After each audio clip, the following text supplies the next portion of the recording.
enchaîne à présent en plateau avec le thème de l'inflation, avec un focus même sur les taux obligataires et la réaction aux différentes décisions et aux différentes anticipations d'inflation. On en parle avec Patrice Gautry, chef économiste à l'Union bancaire privée. Bonjour Patrice Bonjour. Gautry. Bienvenue sur ce plateau. On va entrer tout de suite dans le vif du sujet. Les chiffres des prix à la production sont publiés aujourd'hui. Ceux des prix à la consommation sont publiés demain. Ils vont pouvoir nous éclairer sur l'inflation au mois d'octobre aux États-Unis. Si on regarde les marchés actions, on a l'impression que cette peur de l'inflation, elle est complètement théorique. Ils sont tous à des records actuellement. Donc si je vous dis les marchés actions ont-ils peur de l'inflation, j'imagine que la réponse est non. Si je vous dis le marché a-t-il peur de l'inflation? La réponse serait plus mesurée, puisque effectivement on a bien vu en cours d'année que les marchés obligataires et notamment l'anticipation d'inflation a été réévaluée au gré à la fois des statistiques et au gré du calendrier de cette fameuse inflation dite transitoire, mais un transitoire qui s'installe et qui dure.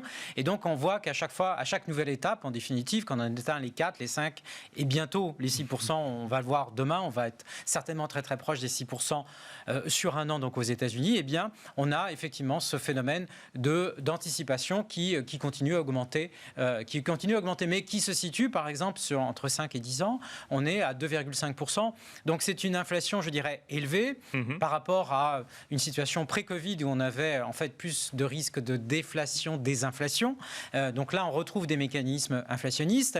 Donc c'est plus le travail effectivement du marché obligataire avec des conséquences sur pas tant en fait la stratégie des banques centrales, mais plus leur communication. Bien sûr. Oui. Et les marchés d'actions, mais pour l'instant, on l'a vu au travers des différents indicateurs, que ce soit dans les services comme dans le secteur manufacturier, les entreprises sont capables de faire passer les hausses de prix. Donc en fait, tout ce qui passe en hausse de matières premières, il y en a une grande partie, puisque les marges ont été améliorée. Il y a une partie qui passe effectivement au client final, que ce soit des entreprises pour des biens intermédiaires ou de la production, ou le consommateur. Et là, on retrouve ça dans des indices de prix et aussi dans les services d'ailleurs. Ce n'est pas que les biens, mais les services de transport, services à la personne. Là aussi, il y a une sphère d'augmentation qui, on l'espère, sera ponctuelle. Et on espère que les chiffres que l'on va avoir demain, et puis après sur la zone euro, consacre un pic en fait sur l'évolution de l'inflation cette année, que 2022, eh bien, on passera son temps avec beaucoup de patience, mais chaque trimestre, que l'inflation vienne à se réduire légèrement à partir de, oui, c'est de 2022. C'est une stratégie 6-5-4-3-2, c'est-à-dire on est à 6 en 4 pour le coup.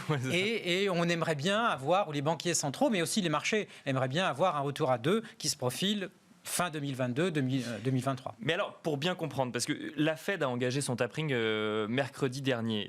Aujourd'hui, les marchés actions sont au plus haut. Les entreprises montrent qu'elles sont capables de répercuter ces hausses de prix et qu'elles réussissent à maintenir leurs marges et qu'elles ont même parfois des marges de manœuvre au sein de leurs marges. Quel est le risque d'avoir demain une inflation à 6, 6,5, 7 et qu'elle dure jusqu'à février, par exemple? Alors, on sortirait bien entendu du choc énergétique, puisqu'on l'a rappelé tout à l'heure, et bien en fait, c'est le complexe, notamment en Europe, pétrole, électricité et gaz, qui s'est rendu responsable effectivement de la majeure partie de l'accélération. Et puis, il y a des phénomènes de demande, de rareté de biens, on le voit avec les composants automobiles, qui ont exacerbé en quelque sorte, avec le phénomène de réouverture dans le secteur des services, qui ont appuyé sur la demande. Donc maintenant, on passe à un deuxième chapitre sur l'inflation, puisqu'en fait, les moteurs de l'inflation seraient différents. On va toujours regarder, bien entendu, côté énergie, puisque l'OPEP, visiblement, ne veut pas augmenter sa production tout de suite. On va regarder les prix. Il y a peut-être un petit peu de géopolitique là-dedans. Mais... Certainement, probablement, oui. On va regarder les prix alimentaires. On est dans une saisonnalité qui n'est pas favorable. Et puis après, c'est ce qu'on appelle les effets de second tour.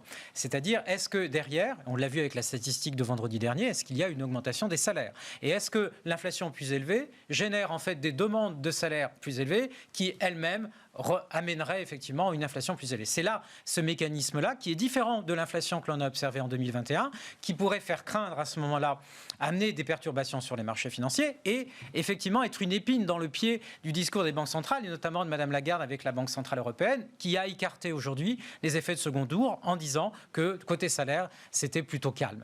Donc en fait, une inflation qui, si elle est trop durable, viendrait à s'auto-alimenter et donc du coup à remettre en cause finalement les politiques monétaires des banques centrales qui est basé sur une inflation transitoire pour le coup. Alors, d'une part, effectivement, la communication des banques centrales serait révisée, les scénarios des banques centrales seraient encore une nouvelle fois révisés, et puis à ce moment-là, donc les prix de marché eux-mêmes seraient révisés, puisqu'il faudrait peut-être mettre une prime de risque, ce qui avait complètement disparu, une prime de risque sur l'inflation, et les entreprises verraient peut-être leur capacité à passer des hausses de prix, là, tout à fait limitée, ce qui veut dire que là, les prochaines hausses de prix, dans le scénario que vous évoquez, on reste accroché donc à 5 ou 6%, ou à 4%, au-delà des 4% en zone euro, se ferait au détriment de la demande. Et là, on rentrerait dans le processus ENI et le spectre de la stagflation, qui n'est pas encore le cas aujourd'hui, puisqu'on n'est pas en stagnation, on est en croissance qui se ralentit, mais avec une inflation forte. C'est ça, la donc stagflation, c'est une croissance faible, mais une inflation forte pour le coup. Alors une croissance qui s'affaiblit, un chômage qui monte, et une inflation, et là, des marchés d'actions et des marchés risqués qui ne se comportent pas bien du tout. Mais ce n'est pas du tout ce scénario-là, et on en est encore loin. Et alors justement, en parlant de chômage, donc le département du travail a publié les chiffres de l'emploi aux États-Unis vendredi dernier. Alors, il dit plusieurs choses, hein, ce rapport sur l'emploi. D'un côté, il y a plus d'offres que prévu, il y a plus d'emplois créés aux États-Unis. Le taux de chômage recule un petit peu. En revanche, le taux de participation au marché du travail reste stable. Il reste très en deçà du niveau de février 2020. Il y a toujours 10 millions d'emplois qui restent non pourvus et il y a une inflation un peu salariale. Alors, je ne sais pas si on peut parler d'inflation salariale, mais en tout cas, il y a une hausse des salaires, notamment sur un certain nombre de postes. Première question, que peut-on en penser? Et surtout, que peut-on penser de la réaction des marchés obligataires à la publication du rapport? Alors, là, il y a vraiment une séquence qui est complètement différente. Donc là, il y a eu, et si on vient tout de suite effectivement sur cette réaction des marchés obligataires, je pense qu'ils n'ont pas réagi aux chiffres en lui-même, mais ils ont plutôt en fait réagi à l'ensemble des communications qui avaient été faites de la part des banques centrales, et notamment de la Banque d'Angleterre, qui, après avoir annoncé un peu de façon tonitruante qu'elle allait monter ses taux, bien, vous allez voir ce que vous allez voir, et bien en fait on n'a rien vu du tout, puisque effectivement ça a été balayé et dit on va attendre les prochaines statistiques de l'emploi avant de monter les taux d'intérêt directeurs. Donc, et je pense que c'est le fait générateur qui a emmené en fait des renversements de position, donc des opérateurs qui étaient auparavant, je dirais, averses en fait, ou qui s'étaient protégés contre une remontée des taux, ont pris des positions en fait qui étaient longues, c'est-à-dire en faveur d'une détente des taux, ce qui fait que là on a une réaction des marchés obligataires, à contrario de la nature des chiffres du marché de l'emploi. D'accord, parce qu'il ne faut pas chercher l'origine en fait de la réaction du marché obligataire dans le rapport de l'emploi, mais plus dans des protections vis-à-vis de stratégies de banque centrale. C'est plus effectivement la réaction et la réactivité que l'on a des opérateurs de marché ou de certains, notamment de fonds plus spéculatifs que des opérateurs traditionnels, par rapport à l'ensemble des discours des banques centrales, que à la nature même en fait du marché de l'emploi, qui, vous l'avez révélé, il est bon. Ces statistiques sont très très bonnes. Elle montre que, alors il y a beaucoup de volatilité, c'est-à-dire en fait on a des créations par secteur qui sont assez volatiles d'un mois sur l'autre. On a aussi des phénomènes de rotation, des gens qui quittent leur emploi, qui attendent d'autres, ou qui déménagent, qui changent de région, ou qui changent de secteur, ou qui attendent des hausses de salaire un peu plus marquées, ou qui attendent aussi la fameuse copie fiscale, puisque celle-ci elle est toujours un peu en négociation. On a le volet infrastructure, on n'a pas le volet social. Alors dans le volet social, il y avait aussi bien entendu des avantages à différentes catégories de consommateurs américains. Donc tout cela nous donne pas mal de volatilité. On a moins de volatilité sur ces mêmes chiffres en Europe parce qu'on a eu des effets, je dirais, positifs sur les soutiens à l'emploi. Donc on n'a pas la même volatilité, mais on voit bien que si l'activité est revenue, si les marchés d'actions et les marchés d'auto sont en train de revenir, le marché de l'emploi n'est pas encore calé sur un régime de moyen terme. Et il faudra encore attendre peut-être plusieurs mois avant d'avoir des statistiques qui soient véritablement interprétables au sens de quelle est la nature du cycle, non plus en termes de croissance, mais cette fois-ci en termes d'emploi.